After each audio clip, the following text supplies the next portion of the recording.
Hey guys, free pick time. All right, back with another free play. So today I have an NHL play for you guys on a day completely dominated by NHL value. Yesterday we did pick up a win in free picks. And today, as I said, we are very focused on the value in NHL. We have two different two-unit plays going today in NHL on a super system I have in hockey, guys, that since 2005 has managed to win 72.5%, good for a 26.2% ROI. And there's two games today, guys, so we're firing 2 units on both of those. If you've been following, you know we've been doing our 2-unit plays. Our 2-unit plays, and we had one 3-unit play this past weekend, which we won. They are now 20 wins and 3 losses over our last 23 2-unit plays. So hope to keep that going, guys. An absolute ton of value in these games. And for one of the games, it certainly wouldn't surprise me if it cashed much higher than 72%, because it is a phenomenal amount of value on that. So we have that. Above and beyond that, we have 3 full unit bets, which in and of themselves would be, a good amount of value on a day. The fact we got 2 different 2-unit plays on top of that, lots going on. So in total, we have 13 NHL bets. So we have bets, a couple props, but we have 13 NHL bets.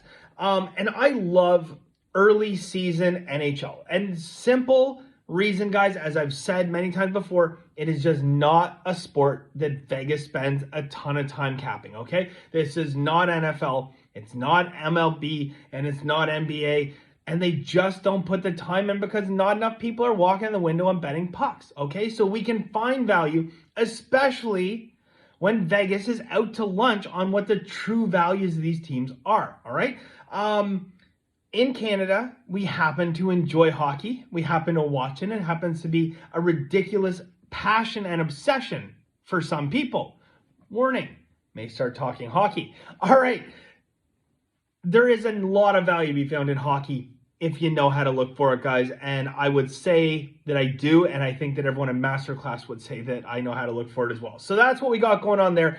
I have an NBA play, an NBA prop. We got Major League Baseball play, one of them, and one college football play as well. So it is a busy day. And that is the thing about value in sports, okay? I said in yesterday's video, look, we have a lighter card. Okay, today, the exact opposite. We have a crazy card with 2 different 2-unit plays. And you just never know when value is going to present itself, okay? You can go a week, sometimes 2 weeks, without having a single 2-unit play, and then you can end up with 2 or 3 on one day. That is just the nature of sports betting, and why it is so important that you don't go searching to find ways to get money down, okay? The slower days, the days where there just, isn't the same amount of value as you might hope for, that's fine. Don't worry about it, because guess what? Tomorrow, there's more games, and the day after that, and the day after that, and for the next, 363 days out of the year that you can get down on games, well, 364 now. But anyways, you don't have to go searching for it. And I think that's a big problem among sports bettors.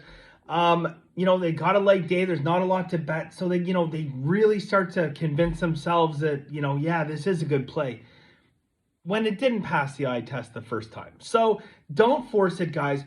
Again, this is all part and parcel with bankroll management. Okay, bankroll management is not just about, betting the right amounts and not chasing and not betting parlays and doing all that other stuff. It is also very much about not trying to force plays where there isn't value, okay?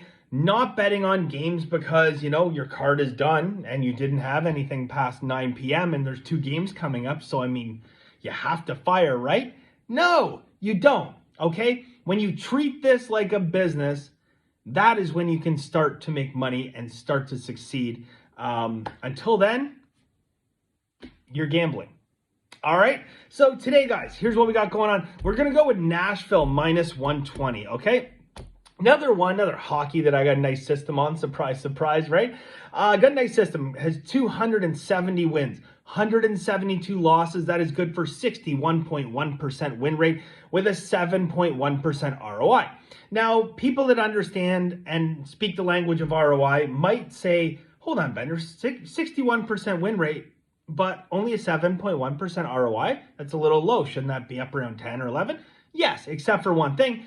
this does focus primarily on smaller type favorites, okay? So when you have these, yes, we're laying minus 120s, minus 125s, minus 130s, et cetera, on this particular system, and that does bring your ROI down a little bit. However, that being said, look, when I'm out here talking about what elite level ROI is, elite, top level, 4 or 5%, and then like your super elite is like 5%, right?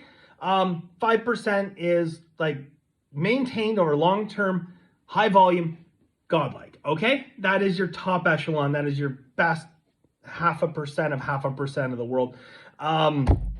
This is 7.1%, okay? So it is certainly a very, very strong ROI over long term. So that is it, guys. I'm gonna do another video on ROI, how to calculate it, how it works, what it means, because there's major misconceptions out there. When I said in my last video that, look, a 5% ROI is like godlike. Someone commented and said a 5% ROI, I can beat that in a GIC. Clearly misunderstanding what ROI, return on investment, means in comparison to annual rate of return. Very, very different things. Where a 5% ROI, depending on your volume, probably equals anywhere from 120 to 150% return per year. Very different than 5%. So anyways, guys, we'll wrap it up there. Two unit plays going today. A ton of value across the NHL. When we have these two unit plays, it's often overlooked the fact that we still have 3 full unit bets in NHL as well. So there's a lot of value out there, guys. As I always say, for $3 a day, you are not going to find a better value out there. So if you're interested, benderwins.com. $99 a month gets you my full card every single day. I wish you guys the best of luck, and we'll see you soon.